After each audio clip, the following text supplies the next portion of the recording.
Patricia Holmes, and I'm your Photoshop instructor, and we are continuing to work through Chapter 4, Building a Postcard. So as I mentioned in my first video of Chapter 4, I'm not directly following page to page in Chapter 4. I'm moving around a little bit. However, I am covering all the elements of Chapter 4. So if you're following me with the video and the files, you're really not going to notice. But if you're following me page by page, then I am moving things just a little bit around.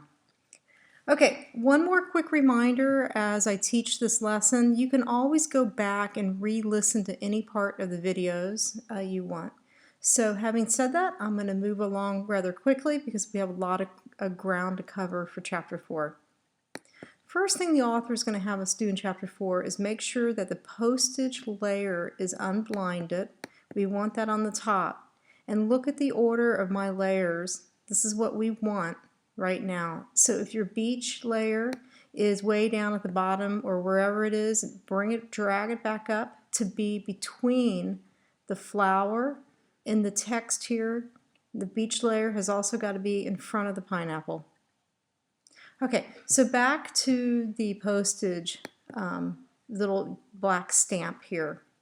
The author's asking us to say, bring it down a little bit. It's too black. So if you take the opacity and you drag it down to 25, which is what is being requested of us, it really lightens it up as if it's real, like a light ink. I'm going to come in there and type that. 25, stamped the postcard. Next, what we're going to do is we're going to take the beach icon and we're going to make it a little bit smaller by going into Edit, Free Transform, and you're going to see the shortcut there, Command T, but just click it and take your mouse, find one of these little bars, drag it, and then take your mouse back up until it's a double-headed arrow, hold the mouse down, tilt the photo just like that, hit enter, and then let's come over here and take the move tool and bring it down just a little bit and center it kind of right under the text a little bit right there. There, that looks good. Okay, so we're happy with that. Another thing we're doing in this particular chapter is we are going to take the background color, we're going to change it to, and we're going to name it Clouds. So I just double clicked on the word background. I got this dialog box. I'm going to hit OK. The author wants us to pick a nice blue because we're going to put some blue background as the sky. So think of Hawaii. Oh, let's get a nice blue. Okay, and we're going to hit OK. And you can see right here, the foreground is blue, the background is white. Now I'm going to stay on the cloud layer, but I'm going to blind some of these other ones out so you can see what's getting ready to happen. We're going to go into Filter. We're going to go into Render, and we're going to choose Clouds. And then the software is going to do the rest. So click that. So the software just added a bunch of clouds to the cloud layer because we pre-picked the colors. Okay, great. We're just rocking and rolling here, making time. Next, what the author wants us to do is the author's going to have us add some text down here at the bottom that's going to say Island Paradise. And what the author wants us to do is we need to go ahead and click the foreground color swatch and pick like a green. So I'm going to come over here. I'm going to pick a green. That looks nice. And then what we're going to do is go to the tool panel. We're going to select the type tool. We need to make sure it's on horizontal type because sometimes it can be on vertical.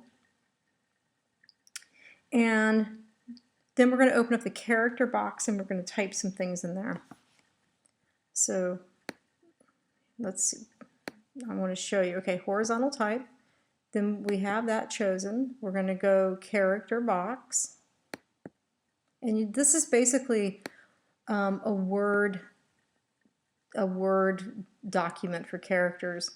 I'm going to come right here, I'm going to click, and the author wants us to type in Island Paradise in green. But there's some characteristics we need to type in here per the author. Select a serif font. So they're using the birch example. So I'm going to cruise on up here real quick and get a birch. And BIR, a little bit more. Okay, here we go. And then the font style is going to be regular. So we got regular right here. That's fine. Select a large font. We use size 36. So we're going to go ahead and I'm going to repick that green color right here, by the way. I'm going to go OK here. And we're going to have a 36, at least a 36 font with a large tracking area. So let me come over here to the font. We have 36, and our tracking area needs to be 250. If you're following me in the book, I'm on page 96. So 250, and we got to type this in. 250, and we want it to be bold, and we want it to be all caps, which it is. This double T means all caps. And we want it to be crisp per the author. So these are the author's instructions. And so we want this text to go right underneath Hawaii. So what we can do is we can go ahead and we can type it, and then we can remove the layer. When I just touched the screen, a text layer was automatically added. So let's go ahead and type in. You know, I can't even see it because everything's on top. So what I'm going to do is I'm just going to grab it. I'm going to go right on top here. Okay. Island Paradise. Okay, I'm going to take the move tool and I'm going to move it so we can see it. Good. And then the author wants us to put a drop shadow. So I'm just going to right click here. I'm going to choose drop shadow, which is right here at the bottom. You got to actually click the text to get it. And if you look at the text down here as I play around with this, I want to show you this. You can go, woo, that's the shadow. That's the distance. This is the spread. So what you think is good is the answer to what you should choose. I think that looks good. Okay, we have one more step and we're done here. So what we're going to do now is we're going to put a gradient color in here, a happy, cheerful, Hawaiian, colorful gradient. And what we want is we want kind of an orangey, reddish, happy kind of color, like an island sunny day color. Let's pick that. And we want to use the gradient tool. And what you want to do on the gradient tool is you want to make sure this particular linear granite is selected.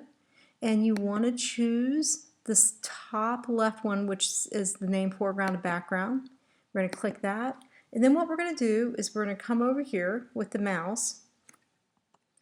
And we're going to make sure, let's do this, let's get on the right layer. We're on the Hawaii layer. I got my gradient, I got everything picked. Now watch this, guys. Put your mouse directly in this little square and press Control, which is essentially a right click, and choose pixels, select pixels. That selects the word Hawaii. Take your mouse and you can drag straight. One effect is dragging it straight down, which is what we're going to do. I'm going to take the mouse, I'm going to drag it, I'm going to let it go. And that's one effect. Or you can go from the bottom up, or you can go from side to side. Each gives you a different effect. Okay guys, so this concludes our postcard. And don't forget, you can always go back to this video and watch portions of it if you think you missed something. Thank you so much for listening.